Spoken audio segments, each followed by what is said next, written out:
보증금은 6천만 원을 초과하거나 월세 30만 원을 초과할 경우만 신고합니다. 유튜브 친구들 안녕.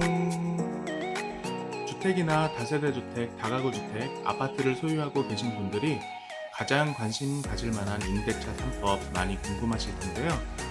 오늘은 임대차 3법 중에서도 전월세 신고제에 대해 알아보는 시간을 한번 가져보겠습니다. 다들 한 번씩은 들어보셨죠? 전월세 신고제가 의무화로 되었습니다.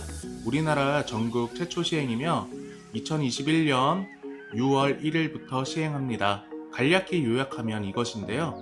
첫 번째로 전월세 신고 의무화, 두 번째로 주거용 임대차 계약, 세 번째로 최대 과태료 100만 원입니다. 그럼 주택 임대차 신고제가 무엇인지 알아볼까요? 주택 임대차 신고제는 전월세를 계약하면 집주인 세입자 공동으로 계약일로부터 30일 이내에 계약을 신고하셔야 합니다. 신고를 안 하면 최대 과태료 100만 원이라고 합니다. 시행 날짜는 2021년 6월 1일부터 시행이 됩니다. 이미 시작했어요. 그럼 대상 주택은 범위가 어디까지일까요? 주거용은 다 포함된다고 보시면 됩니다. 상가주택, 다가구 주택, 다세대 주택, 아파트 등 당연히 포함이며 고시원, 기숙사, 공장, 오피스텔도 해당됩니다. 다만 오피스텔은 현황상 주거용으로 사용하며 신고하고요. 사무소로 쓰시면 신고 안 하셔도 됩니다. 그러니까 전국 모두 다 시행이라고 보시면 됩니다. 예외사항이 있어요.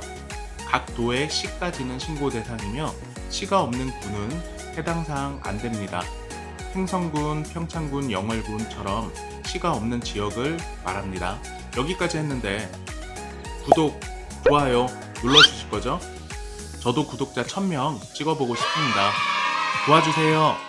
그럼 얼마까지 신고해야 되는지 한번 알아볼까요? 보증금은 6천만 원을 초과하거나 월세 30만 원을 초과할 경우만 신고합니다. 6천만 원까지는 신고 대상이 아니며 30만 원까지는 신고 대상이 아닙니다. 보증금 3천만 원에 월세 25만 원은 신고 대상이 아닙니다. 보증금 5천만 원에 월세 30만 원도 신고 대상이 아닙니다. 보증금 100만 원에 월세 31만 원은 신고 대상입니다. 기간은요, 1개월, 3개월, 6개월 단기 계약 포함이며요. 장기 계약도 포함입니다. 주택 임대차 계약을 맺었다면 전부 적용합니다. 간혹 전화 주셔서 물어보시더라고요. 한두 달 단기 계약도 신고를 해야 되냐고요. 오해 없으시길 바랍니다. 현재 살고 있는 집은요, 소급 적용이 되나요? 신규로 계약하던 계약 갱신으로 하던 모두 적용됩니다. 다만 처음 신고를 하고 나서요, 일시적 갱신이 되었을 때 계약금의 변동이 없는 갱신은 신고를 안 하셔도 됩니다. 신고는요, 계약 체결일로부터 임대인, 임차인 모두 30일 이내입니다.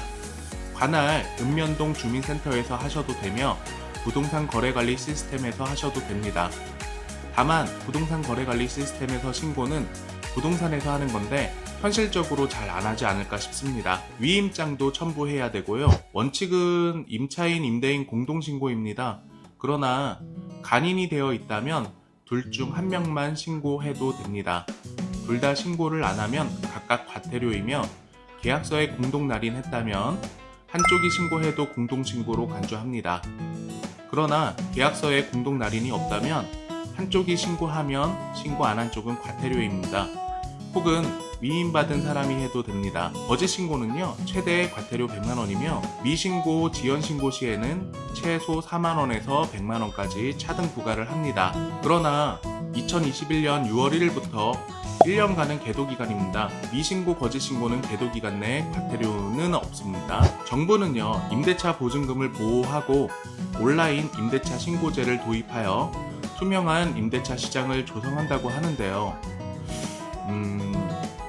도대체 이런 정책을 왜 하는지 솔직히 모르겠습니다.